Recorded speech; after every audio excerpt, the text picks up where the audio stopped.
నమస్తే స్వామి, ఏం పేరు? మురళీ స్వామి. పాదయాత్ర లోకేష్ గారు ఏదైతే చేశారో, యువగలం అనే పాదయాత్ర చేశారు. దాదాపుగా ఇదే రోజున 2 సంవత్సరాల క్రితం అయితే స్టార్ట్ చేయడం జరిగింది.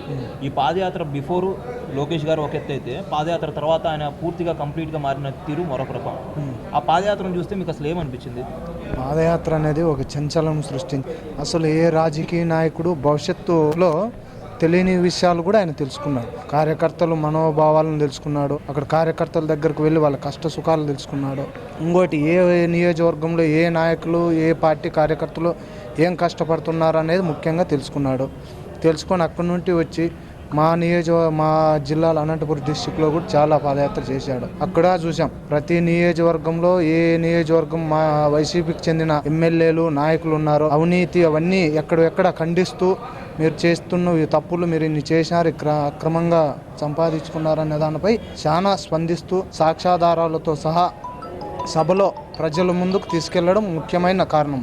పలానా చోట పలానా వాళ్ళు పలానా సర్వే నంబర్లుగా వీళ్ళు తీసుకున్నారు, అటువంటి చర్యలకు పాల్పడ్డారు, అక్రమాలకు పాల్పడ్డారు అన్నది చాలా ముందు ప్రజల్లోకి లోతుగా ఆలోచన మాత్రం చాలా మంచి ఆలోచన అది.